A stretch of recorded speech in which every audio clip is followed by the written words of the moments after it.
दोस्तों, इंसान ने विज्ञान के क्षेत्र में खूब तरक्की कर ली है। चाहे वो सुनामी हो, तूफान हो या ज्वालामुखी विस्फोट, आज की आधुनिक मशीनों से इनका पूर्वानुमान लगाया जा सकता है। लेकिन भूकंप एक ऐसी आपदा है जो कब आ जाए या कहाँ आ जाए, कोई नहीं बता सकता। भारत सरकार अब इन सवालों का जवाब ढूंढने के लिए महाराष्ट्र में 6 किलोमीटर गहरा गड्ढा खोद रहे हैं। इसे साइंटिफिक भाषा में डीप ड्रिलिंग कहा जाता है। आइए जानते हैं ये क्या है और इससे धरती के बारे में क्या क्या नई जानकारी मिलेगी।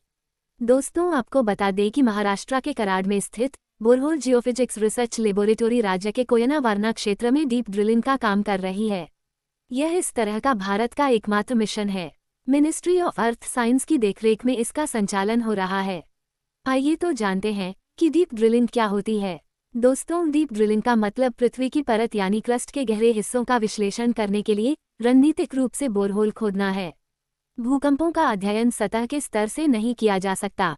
केवल भूकंपों का अध्ययन ही नहीं, साइंटिफिक ड्रिलिंग से धरती के इतिहास, चट्टान के प्रकार, ऊर्जा संसाधनों, जलवायु परिवर्तन पैटर्न, जीवन के विकास और बहुत कुछ के बारे में हमारी समझ का विस्तार होता है।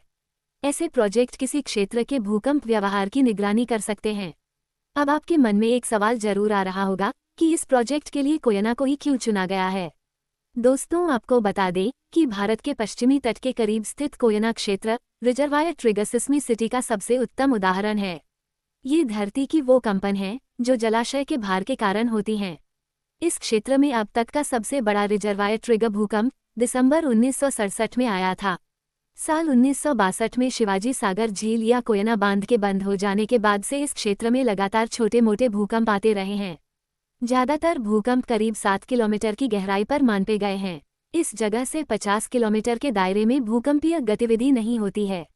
इस वजह से महाराष्ट्र के कोयना इंट्राप्लेट भूकंपीय क्षेत्र में साइंटिफिक डीप ड्रिलिंग नाम के नेशनल प्रोजेक्ट के लिए इस जगह को चुना गया है। आपकी जानकारी के लिए बता दें कि कोयना में डीप ड्रिलिंग का काम 2014 से चल रहा है। खुदाई से पहले विभिन्न अध्ययन और जांच की गई थी। प्रोजेक्ट के तहत महाराष्ट्र के कराड़ में बोरहोल जियोफिजिक्स रिसर्च लेबोरेटरी स्थापित की गई है, जो डीप ड्रिलिंग से संबंधित रिसर्च के लिए ऑपरेशनल सेंटर के रूप में काम करेगी। मिनिस्ट्री ऑफ अर्थ साइंस की वेबसाइट के मुताबिक साइंटिफिक डीप ड्रिलिंग का काम कम से कम 15 से 20 साल तक जारी रहने की उम्मीद है। इससे डेक्कन ज्वालामुखी और बड़े पैमाने पर विलुप्त होने के साथ साथ क्षेत्र में जलवायु परिवर्तन के भूतापीय रिकॉर्ड की जानकारी मिलेगी। इस प्रस्तावित पहल की अनुमानित लागत लगभग 500 करोड़ रुपये होगा। ये प्रोजेक्ट मजदूर और पैसे दोनों की मांग करता है। ऊपर से पृथ्वी का आंतरिक भाग भी एक गर्म, अंधेरा, उच्च दबाव वाला क्षेत्र होता है। इसमें खुदाई करना एक चुनौती है। फिलहाल कोयना पायलट बोरहोल लगभग 0.45 मीटर चौड़ा और लगभग 3 किलोमीटर गहरा है। मड रोटरी ड्रिलिंग और परक्यूशन ड्रिलिंग, जिसे एयर हैमरिंग भी कहते हैं, इन तकनीकों के मिश्रण से यह काम हुआ है। आपको बता दें कि अमेरिका, रूस और जर्मनी जैसे कई देशों ने 1990 के दशक में इस तरह की वैज्ञानिक मिशन चलाए हैं। रिपोर्ट के मुताबिक साल 2023 में चीन ने अपना स्वयं का एक डीप ड्रिलिंग मिशन शुरू किया था। चीन ने अपने उत्तरी पश्चिमी राज्य सिनकियांग में स्थित टकला मकान रेगिस्तान में 11 किलोमीटर से ज्यादा गहरा गड्ढा खोद रहे हैं।